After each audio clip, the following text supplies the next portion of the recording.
Welcome back the Bihar news. चलिए देखते हैं बिहार की 15 फटाफट बड़ी खबरों को। इससे पहले आप बिहार के किस जिले, किस शहर और किस गांव से देख रहे हैं हमें कमेंट बॉक्स में जरूर बताएं। साथ ही बिहार की डेली खबरों से अपडेट रहने के लिए हमारे चैनल को सब्सक्राइब कर बेल आइकन को दबाना न भूलें।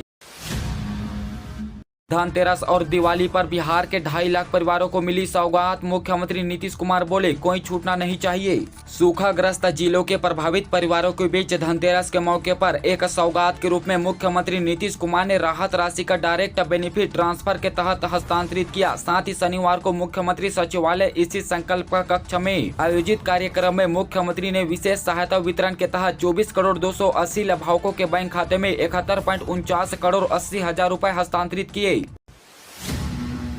त्योहार के इस सीजन में तेल कंपनियों ने दिया झटका। बिहार के कई शहरों में दाम में इजाफा। पेट्रोल डीजल की बढ़ती कीमत से पूरे देश के लोग परेशान हैं। प्रदेश का भी कुछ वैसा ही हाल है। पेट्रोल डीजल की बढ़ती कीमत से सीधे बजट पर प्रभाव पड़ता है। वहीं बिहार के कई शहरों में पेट्रोल डीजल के दाम में बढ़ोतरी हुई है तो कई जिलों में दाम भी घटे हैं। वहीं 7 जिलों में तेल के दाम स्थिर है। साथ ही अररिया, औरंगाबाद, बांका, आरा, बक्सर, मोतिहारी, भभुआ, मधेपुरा, मधुबनी, मुंगेर, बिहार शरीफ, सासाराम, समस्तीपुर, सुपौल, भागलपुर, गया, बांका, मुंगेर, समस्तीपुर, अररिया और हाजीपुर में पेट्रोल डीजल के दाम बढ़ गए हैं। इसके साथ ही तेल कंपनियों ने बिहार के कई जिलों में पेट्रोल और डीजल के दाम में इजाफा नहीं भी किया है। साथ ही इन जिलों में त्योहार के इस महीने में आपको थोड़ी राहत मिल सकती है। पटना और पूर्णिया में तेल के दाम घटे हैं।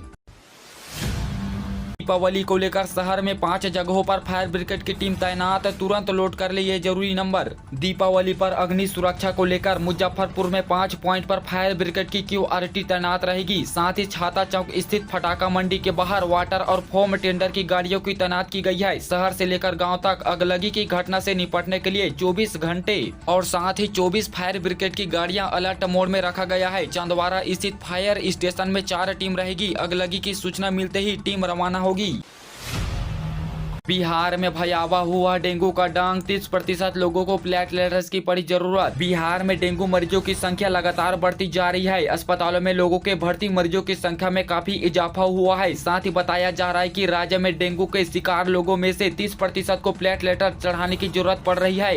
इसी बीच पटना के ब्लड बैंकों में प्लेटलेट्स की भारी कमी हो गई है। मरीजों को प्लेट्स के लिए 18 से 24 घंटों तक इंतजार करना पड़ रहा है। मरीजों की परिजन सामान्य रक्त समूहों के साथ ब्लड बैंक तक पहुँच रही हैं, मगर इसमें से 90% रक्ताओं को अस्वीकृत कर दिया जा रहा है।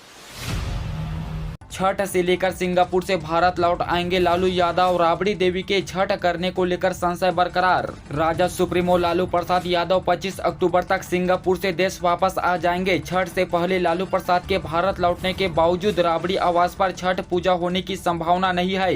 राबड़ी आवास के सूत्रों का दावा है कि लालू राबड़ी परिवार में इस बार भी छठ पूजा को लेकर संशय बना हुआ है। अब तक छठ को लेकर किसी प्रकार का निर्देश नहीं आया है। ऐसे में कोई तैयारी नहीं की जा रही है।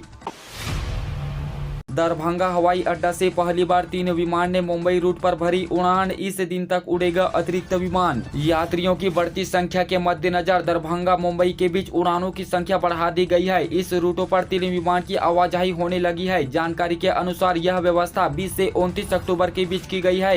एयरफोर्स द्वारा प्रस्ताव को स्वीकृत किए जाने के बाद कंपनी ने इस रूट में अतिरिक्त उड़ान प्रारंभ कर दी है। 21, 22, 23, 28 व 29 अक्टूबर की तिथि में मुंबई रूट पर 3 विमान का टिकट बुक हो रहा है। छपरा के छात्र ने परीक्षा में लिखा खेसारी का भोजपुरी गाना। शिक्षक ने फोन पर लगा दी फटकार। परीक्षा देते वक्त अक्सर ऐसा होता है कि हमें किसी प्रश्न का सही जवाब नहीं होता है, परंतु हम उस प्रश्न को छोड़ने की जगह कुछ अंक प्राप्त करने के लिए किसी न किसी प्रकार का जवाब लिख देते हैं। लेकिन छपरा में एक छात्र ने परीक्षा में अपनी उत्तर पुस्तिका में जवाब लिखने की जगह एक पूरा का पूरा भोजपुरी गाना लिख दिया। आंसर शीट में भोजपुरी गाने के लिखे जाने के बाद शिक्षक ने छात्र को फोन लगा दिया और उसे खूब फटकार लगाई। शिक्षक ने छात्र से गाना लिखने की वजह भी पूछी। इसी पूरी घटना का एक वीडियो अब सोशल मीडिया पर तेजी से वायरल हो रहा है। उम्मीदवारों की सूची तैयार करने के लिए शुरू हुआ बैठकों का दौरा। पटना विश्वविद्यालय छात्र संघ चुनाव को लेकर विभिन्न पार्टी की छात्र शाखा की ओर से उम्मीदवारों की सूची तैयार करने को लेकर बैठक का दौर शुरू हो गया है। छात्र राजद की ओर से उम्मीदवारों की सूची तैयार करने को लेकर शनिवार को बैठक की गई। छात्र राजद के पूर्व प्रदेश प्रभारी राहुल यादव ने बताया कि प्रारंभिक चरण में प्रत्येक कॉलेज से उम्मीदवारों के नाम पर विचार किया जा रहा है। इस बार छात्राओं को प्राथमिकता देने के साथ ही छात्र संघ चुनाव में उनकी दावेदारी मजबूती के साथ सुनिश्चित की जाएगी। आज पटना का मौसम रहेगा साफ। दीपावली के दिन इन जिलों में हो सकती है बारिश। भारत मौसम विज्ञान विभाग के अनुसार आगामी दिनों में भारत के पहाड़ी इलाकों में बर्फबारी होने की संभावना है। इसको लेकर निम्न दबाव का क्षेत्र दक्षिण पूर्व और पूर्व मध्य बंगाल की खाड़ी में मजबूत हो सकता है। 2 अक्टूबर और 24 अक्टूबर तक डीप डिप्रेशन और चक्रवाती तूफान में बदल जाएगा। 25 अक्टूबर तक यह पश्चिम बंगाल बांग्लादेश तट से टकरा सकता है, जिसका प्रभाव बांग्ला, झारखंड और बिहार के विभिन्न इलाकों में देखने को मिल सकता है। इस चक्रवाती तूफान के चलते दीपावली और काली पूजा के दौरान बंगाल से सटे बिहार के किशनगंज, पूर्णिया, भागलपुर, बांका, मुंगेर आदि जिलों में हल्की बारिश हो सकती है। वहीं अभी पटना, गया, नालंदा, शेखपुरा, नवादा, बेगूसराय, लखीसराय, जहानाबाद, भागलपुर, जमुई, मुंगेर और खगड़िया में 30 से 32 डिग्री के बीच अधिकतम तापमान है।